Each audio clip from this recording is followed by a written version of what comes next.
nkunda gutanga ubuhamya bufite gihamya. Nyakwigendera rwose ajya gupfa Imana namaye message ndangije mbona abantu bose nibona ndi jyenyine ntari kubona abandi bantu none mukibona ndi jyenyine mpita mbona hari ibintu binzengurutse bimeze nk'ibidayimoni bicamo ndirukanka biranyirukankana aho ngeze nkabyihisha bikanshakisha byamvumbura nyirukanka mbonye byankurikiye ndijugunya rero mu kwijugunya nahise nibona nguye mu biganza bya Nyakwigendera bya Pastor Theogene ndi mu bantu barize amarira akamanuka nahijugunye mbona ari ahantu heza kandi nta muntu nabonaga mvuga ngo ni aho kugira ngo ibyo biri kunyirukankana bimfate reka basi nijugunye hariya ndabona ari heza no kugwa mu biganza bye byanyeretse ko hanyuma Imana akubwiye ko Pastor Theogene yamutwariye iki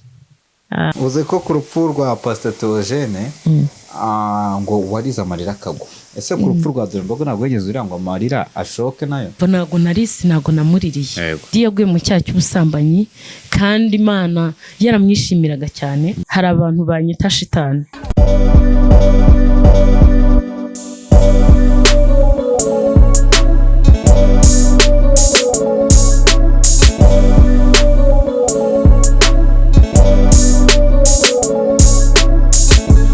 udafite umwuka wera w'Imana ntago wabasha gusobanukirwa umuntu nyine wishushanya umuntu uvuga ko afite umwuka wera kandi atawufite. Aka kanya ngo Imana nabo twavuga ko gukurikizaho Asiya nyuma yuko nawe yumvishe ubutumwa bw'uwo bita Pastor Noheli ari kuvuga ngo Imana yanyeretse ko Asiya agomba kumbera umugore avuga ko madamu wa Theogene agomba kumubera umugore.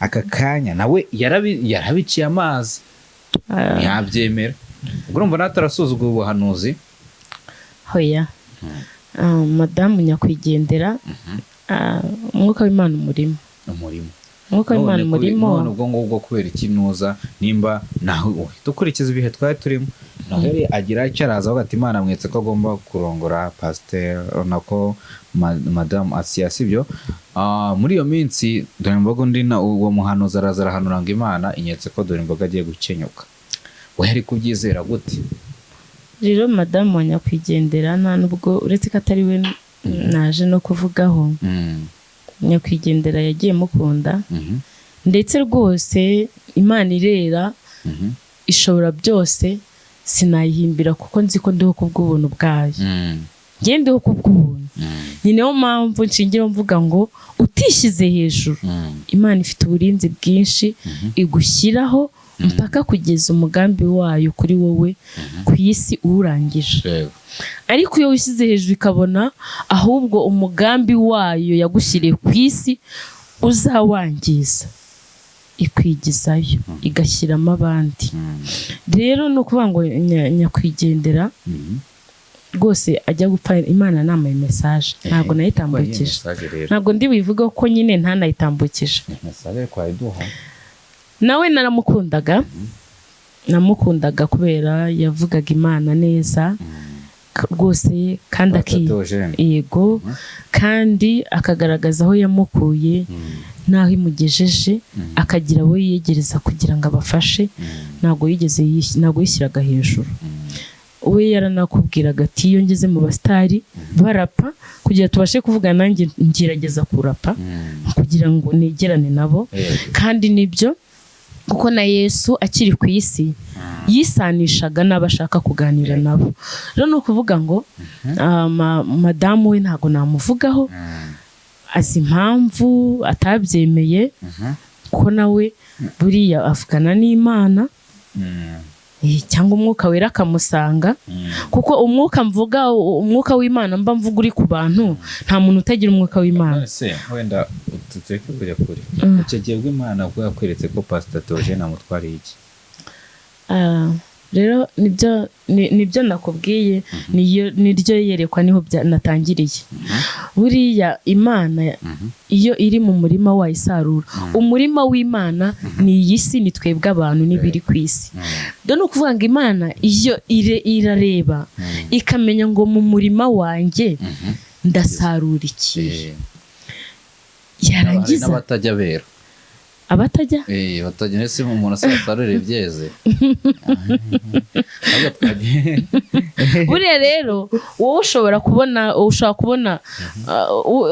kubona icyo kintu kiteze uwo muntu nyine ugiye turi kuvuga ku bantu ushobora kubona uwo muntu yasaruwe ateze urumva nanjye narariraga mbaza Imana impamvu dore imboga agiye hakiri kare urumva nanjye nabonaga ko atari uwo gusarurwa nk'uko ku rupfu rwa Pastor Theogene byagenze bite ntabwo ari iyerekwa ribi nari mfite kuri we oya rwose ahubwo yari message nziza Imana ishaka ko nsigarana iturutse kuri we kubera ko ariko ndumva nabagiye kuri ko naje kwivugira kuri naje kugera tugaruke kuri dore imbogo ako byuza abantu bakenera kumenya nyine bakumva ko uwo muhamagaro ubona hari icyo gihe umuhamya nuko wenda tutari kumwe nta nubwo namenya ngo arihe ngo babe yakwemeza ko ndi kuvuga ukuri umuhamya yaba ari umugabo wanjye ko agenda nari nkiri kumwe n'umutware nyakwigendera Theogene nari nkiri kumwe n'umutware mubwira iyerekwa nagize nanishimye cyane namubwiye nti nabonye ndahantu ku musozi uburyo bw'umwuka ubu ubibona ko ari imbaraga z'umwijima ubibona nyine ko ari ibintu nyine biteye ubwoba ari ibintu byambaye ishusho y'abantu ariko biteye ubwoba noneho mbona ndahantu nagiye ndwana nabyo ariko nkabicika nkarwana nabyo nkabyihisha nkabicika noneho numva ijwi rimbwira ngo jya hariya kandi ahantu ryanjyanaga nabonaga ari umusozi muremure cyane noneho uwo musozi nkugezeho ndangije mbona noneho ngeze nko ku iherezo ry'isi mbona uwo musozi nta handi ndi bucikire ibyo bintu n'ibihansanga ndangije ubwoba buranyica bumaze kunyica koko kandi byanyirukankanaga mbona bigomeje kunyirukankana biri kundwanya nyine bishaka kunyica ngiye kubona ndavuga ngo nta yandi mahitamo aho kugira ngo biriya bintu binyice kuko ndi kubibona ni iby'ikuzimu nibinyica ndaba nsinzwe ndagikuzimu biraba binesheje ndagikuzimu aho kugira ngo binyice rero ngiye reka nijugunye hariya n'ubundi ndabona nubwo ari kure cyane ushobora kugeraho napfuye ndabona ari heza ko nabonaga hakurya y'uwo musozi nubwo ndi buhamanuke niberangura nkagera hasi napfuye nabonaga hasa neza ari heza cyane ndangije rero ndijugunye mpunga ibyo nabonaga haburagaho gato ngo binyegere binyice rero mu kwijugunya nahise nibona nguye mu biganza bya nyakwigendera bya Pastor Theogene nahise mbona nguye mu biganza bye icyo gihe wowe warijugunye mbona nguye mu biganza bye kubikoze nyine urumva zari inzozi nari ndimo hanyuma ndangije mbona nijugunye mu biganza ubona ko ise mu biganza bya Pastor Theogene kandi mbiguyemo numva ndatuje n'ibyanyirukankanaga mbona sinyiri kubibona ndangije ndishima numva nguwe neza none naranamwandikiye kuri channel ye icyo gihe naramwandikiye mubwira ko mukunda yari atarapfa ariko kuko icyo gihe yari atarapfa ariko ukwezi niko yapfuye muko nimba ari uko kwezi mba bukurikiyemo kuko nabirigize mu kwa karindwi mu matariki abanzi izo nzozi nazigize mu matariki abanza yo kwa karindwi k'umwaka washize kandi ndakeka aribwo yarapfuye muri uko kwezi ndumva ari muri uko kwezi birashoboka rero ni ukuvuga ngo nuko wari ubimbajije ariko ntabwo ari byo nari nateguye kuvuga watekereje nyine se ubwo icyo gihe ko byasi byahuye n'urupfu rwe gute nyine nyuma yo kwinaga ukabona uguye mu biganza byiwe rero hashizemo iminsi arapfa ariko nawe nakurikiranaga inyigisho ziwe no kuri channel ye ndumva naramuhaye Paul igihe yari yarakoze impanuka ndumva naramuhaye Paul ariko twari tutaravugana rero ni ukuvuga ngo kubera ko namukundaga kandi noneho izo nzozi nkazigira muri uko kwezi nk'ibitekerezo nabibwiye umugabo wanjye icyo gihe twari tukiri kumwe ndabimubwira ndamubwira ati ngize inzozi nziza ntabwo ati se nizi ntibaze ko nabonaga ndi ahantu hanyuma nabonaga tumeze nk'abantu bavuye ku rusengero ko nabonaga mfite Bibiliya ariko noneho ndangije mbona abantu bose nibona ndi jyenyine ntari kubona abandi bantu none mu kwibona ndi jyenyine mpita mbona hari ibintu binzengurutse bimeze nk'ibidayimoni ndangije bicamo ndirukanka biranyirukankana aho ngeze nkabyihisha bikanshakisha byamvumbura nyirukanka nirutse kabisa narushye ariko ikintu kincekeje kinanejeje nibibaze ko mbihungiye ku musozi mbonye byankurikiye ndijugunya maze kwijugunya nibibaze ko nkangutse mbona ndi mu biganza bya Pastor Claude umugabo wanjye arambwira ngo wabona ari uko mukunda ibyo Imana gusobanura ko byari bitewe n'iki Imana yasobanuriye ko buriya rero ibintu by'inzozi n'iyerekwa by'abanyamasengesho by'abantu bakunda gusenga biba ari ibintu bitandukanye cyane hari igihe Imana ibikwereka ko uwo muntu nubwo umukunda nawe iramukunda inzira urimo nawe niyarimo rero biba bivuze ngo uwo muntu nyine gukurikirana inyigisho ze bizajya bigufasha uwo muntu bikakwereka byahise binyereka ko nubwo aruhutse muri uko kwezi nyine akimara gupfa ndi mu bantu barize amarira akamanuka gutya nari ndi mu kazi ngewe menye urupfu rwe nari ndi mu kazi ari ku manywa kabisa mu masaa 4 nibwo nahise mfungura kuri YouTube mbona inkuru ye nawe ngira ngo ni ugutwika mbikurikiranye nsanga nibyo gisanga nibyo amarira nararize cyane ndarira cyane ubwo rero nahise mbona ko Imana yanyerekaga ko agiye kwitahira kandi agiye kujya ahantu heza kuko urumva nahijugunye mbona ari ahantu heza kandi nta muntu nabonaga mvuga ngo ni aho kugira ngo ibyo biri kunyirukankana bimfate reka basi nijugunye hariya ndabona ari heza no kugwa mu biganza bye byanyeretse ko nubwo atashye ariko agiye ahantu heza yego hanyuma Imana yakubwiye ko Pastor Theogene yamutwariye iki oya ntago nabagiye kubeshyera Imana nabagiye kubeshyera Imana icyo nzi cyo nuko iyerekwa ry'umurima w'amasaka yeze nayibumbye Imana yambwiye ko iri gusarura abakozi bayo bejejwe igasarura n'inkozi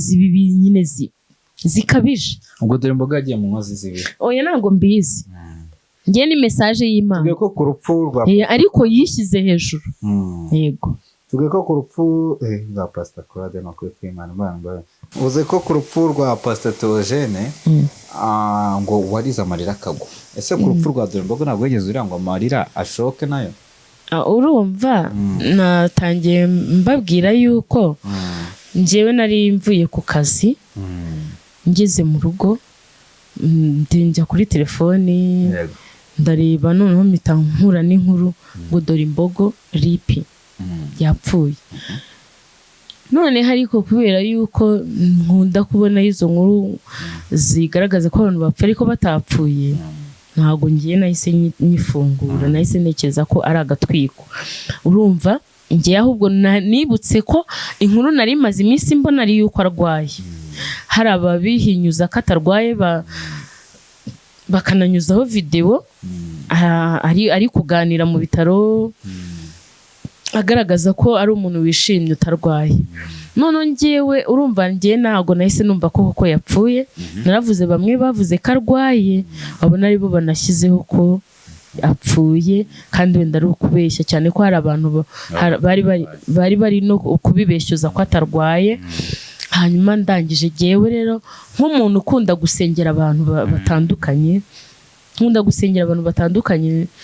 abo nzi n'abo ntazi ndi gusenga naramusengeye namusengeye ntararira ko ntago nemeraga ko yapfuye hanyuma rero mu kumusengera nibwo nyuma yabwo nagize iryo yerekwa maze kugira iryo yerekwa bukeye nibwo nabonye kuri YouTube koko mfungura za nkuru mbona zabaye nyinshi, mbona bazitangaje ni benshi. Mu kuzifungura koko nsanga yapfuye. Mu gusanga yapfuye rero kandi nahawe na ya message, nkabaza n'impamvu Imana yimpaye, ari no mpamvu nahise nkurikirana kureba koko yapfuye. Urumva ntago namuririye. Oya, ntago nigeze muririra. Hanyuma abahanuzi b'iyi minsi turabizezwa n'iki? Cyane ko buri wese azakavuga ibyo ndakaza avuga ibye, turaza kwizerwa n'iki abahanuzi ba nyabo ndetse abahanuzi b'ukuri? Turabatandukanyiriza kuki? Ubundi impamvu Yesu yaje kwari kugira ngo ahishure ibihishwe, kandi kwari kugira ngo umwuka wera uboneke kuri buri muntu wese uzawushaka. Ntago umwuka wera wapfa kukuzaho. Oya, ntago umwuka wera wagusanga mu rusinzi, ntago umwuka wera wagusanga mu busambanyi. Cyokora warawuhawe, warageze igihe cyo kusengera, ukaba mu nzu mu bakozi b'Imana, umwuka wera akakuzaho. Icyo mpamya nuko izo mbaraga z'ubuhanuzi zibasha kukugumaho uri no mu byaha. Ntago Imana igipfa kwisubiza icyo yatanze. Umwuka wera uva ku Mana. Rero hari abantu bahanura kandi bari mu byaha. Rero buriya umuntu ashobora kuguhanurira nta mbuto nziza ubona mu buzima busanzwe, ukabipinga. Kandi nyamara Imana yabimunyujijemo kugira ngo wowe ikurokore. Kugira ngo wowe ikurokore. Ni ukuvuga ngo icyo mbwira abantu kijyanye no ku kibazo warumbaje cy'uko abahanuzi babaye twabaye benshi, kanishyiremo. Rero ni ukuvuga ngo icyo mbwira abantu, iyi ni Bibiliya. Abantu banditse muri Bibiliya bose, Bibiliya igenda itwereka ibihamya byabo. Ni abantu bagiye barwana intambara nziza zo kwizera. Ni abantu bagiye bagwa mu byaha bagaca bugufi. Nta byaha Imana itababarira. Dawidi yaguye mu cyaha cy'ubusambanyi kandi Imana yaramwishimiraga cyane. Ariko ntabwo Imana yahise imurimbura, kuko Dawidi yamenye icyo akoze ubwo yasambanyaga muka Uriya kandi agakurikiranisha ingabo na Uriya ku rugamba akamwicisha. Urumva yakoze ibyaha bibiri kandi bikomeye. Ariko kubwo kwicisha bugufi, kubw'amarira yarize, Imana yaramubabariye. Imana yaramubabariye kubera ko Imana yibutse aho yakuye Dawidi, uburyo ki Dawidi yagiye ahangana kandi akajya ahura n'ibikomeye, akihangana, agahura n'abamuhiga ba Sawuli, ariko afite uburyo bwo kubica n'abice. Imana igenda ireba uburyo ki Dawidi yagiye akora ibintu bikomeye byo kuyihamya, ukuntu yagiye abyina, umwitero ukagwa, abaja n'abagaragu n'umugore bakamuseka. Rero icyo mvugiye kuri Dawidi ni ukwerekana ko hari abantu b'Imana bagiye bicisha bugufi kandi bakomeye. Ni ukuvuga ngo nushaka kumenya ko ubuhanuzi uhanuriwe ari ukuri, uzasoma Bibiliya. Yego. Iyo udasanzwe uyisoma cyangwa utazi no kuyisoma, uzayoborwa n'andi umurongo wo gusoma. Iyo udasanzwe uyisoma, uravuga nkurikiranye. Kuri dore imbogo yavuze. Oya, ntabwo uvuga utukana. Ubwira Imana uti Imana, ntabwo nzi gusoma, ntabwo namenye ijambo ryamfasha muri Bibiliya, ariko tugira n'insengero dusengeramo tubarizwamo. Kandi nimba utanasenga, wihanganisha nawe ibibi, wihanganisha ibitutsi, ahubwo vuga uti Imana, kuko abantu benshi twese ari abasenga ari abadasenga, nta muntu ushaka kwira atavuze Imana. Ntabwo bibaho, ntawe pe. Kuko n'umuntu yagiye kwiba aravuga ati Imana mfasha nibe ntibamfate. Iyo umuntu agiye gusambana aravuga ati Imana mbabare ntagire umenya ko nasambanye. Rero ni ukuvuga ngo nimba utanakijijwe ngo ube uri umuntu wirinda ku gato na kanini, basi gerageza wubaha abakozi b'Imana. Ntubashije gusobanukirwa umukozi w'Imana by'ukuri n'utari umukozi w'Imana by'ukuri, ariko ibyo akubwiye ko byaturutse ku Mana. Wowe mera nkaho wumviye Imana ibyo yatumye umukozi wayo, ariko ntutukane, kuko Imana niyo yonyine izicagurira abayivugiye by'ukuri n'ababeshye. Yego. Hanyuma aka kanya hari uwo bita Bosco ndetse na Pastor Claude muri kano kanya ari gufatwa nk'abashinyaguzi aho bavuga iki? Ntago buriya kuvuga ku bantu buriya hari ikintu buri muntu avuga bitewe n'impamvu. Yego. Nibyo ndi gusobanura. Buri muntu avuga bitewe n'impamvu. Njyewe nk'urugero, njyewe impamvu ndi kuvuga ni ukubera ko ari message y'Imana. Ikindi ndi kugira ngo nibutse abantu ko Imana iri gusarura. Abantu bezwe, abantu bagerageze babane neza n'abandi. Mu byanditswe byera mu Baheburayo ibice 12 ku murongo wa 14 haratubwira ngo mugire umwete wo kubana n'abantu bose amahoro no kwezwa, kuko utejejwe atazareba umwami Imana n'ibizima bine byo mu ijuru. Rero ni ukuvuga ngo abo bantu nyine bari kubafata nk'abashinyaguzi bafite impamvu bafata nk'abashinyaguzi, ko muri aka kanya nanjye ntabwo nzi uko bari bumfate. Bashobora nanjye kunshyira mu gatebo kamwe nabo. Abavuga ngo uriya mugabo yamutanze ikuzimu, wabona nawe ari hita ari gushaka, aravuga ngo abikuzimu ngo ngo abikuzimu ngo yarya iby'ikuzimu, sinzi ibintu bitandukanye avuga by'ikuzimu. Ariko ikuzimu bazahazane tuhabone. Ikuzimu abantu bavuga ntabwo bakuzi. Ukuzimu kuri muri twebwe turagendana. Ukuzimu ni ibyaha dukora. Urumva? Ntabwo tuba mu kuzimu, tubana n'ukuzimu. Tugashaka kuvamo, tugakora dushaka kukuvamo. None iyo umuntu ananiwe, kuko Yobu yaravuze, iyo umuntu apfuye ubwo abagiye mu ijuru cyangwa abagiye kuzimu? Umuntu yapfuye abashyinguwe. Unyinereka ngo abagiye mu gitaka. Iyo umuntu apfuye abagiye mu gitaka. Abagiye mu gitaka. None uvuze ko umuntu abaho abana n'ukuzimu, agendana nako. Nimba uzi ko ubaho ukaba ugibana n'ukuzimu, ariko ukaba wenda uri umukire ufite umufungo nta kibazo ufite hano ku isi, urya neza, nta kibazo. None ubwo abantu baba barwaniye iki kujya mu ijuru? Kandi n'undi uko kuzimu babana nako bakabana neza, akaba nta kibazo gihari.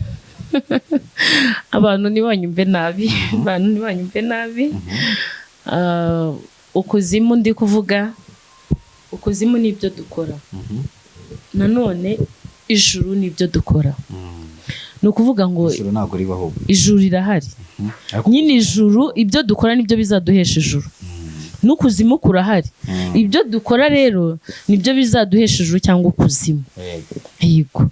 Rero icyo mvugiye ngo ukuzimu tubana nako n'ijuru tubana naryo, ni uko ukora ibyaha babizi ko nta yindi nzira yabyo ari y'ikuzimu, ari ukurimbuka.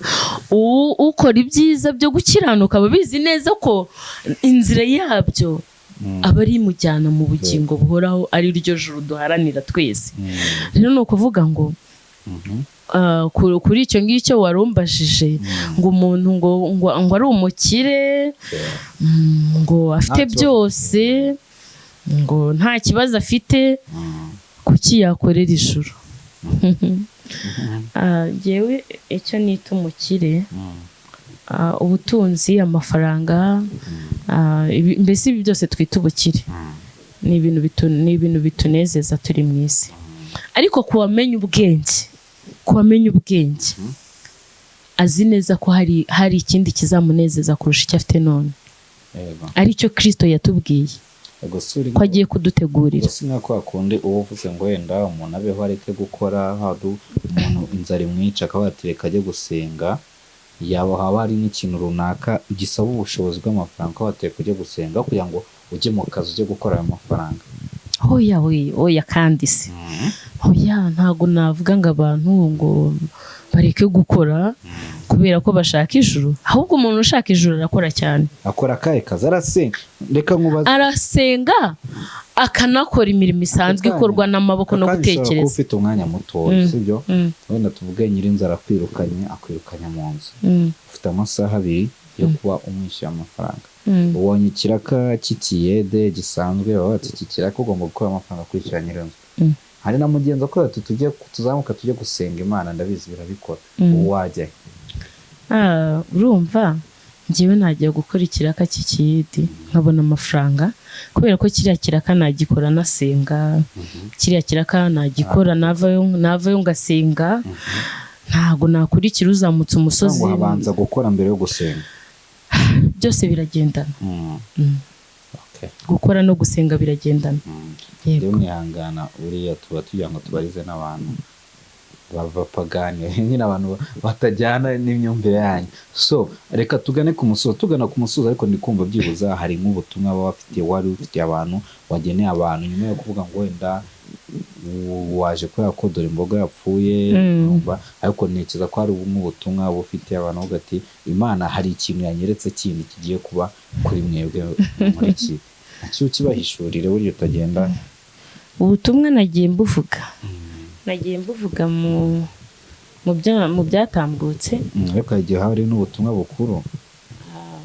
Ubutumwa bukuru bwari buhagarariye kino kiganiro ni ubwo ko Imana iri kubwira abantu ngo bicishe bugufi, kuko icyubahiro ni icy'Imana.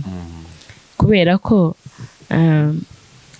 bazakusome muri Bibiliya barebe inkuru y'umugabo, nta nubwo ari we wari wivuze kandi Herode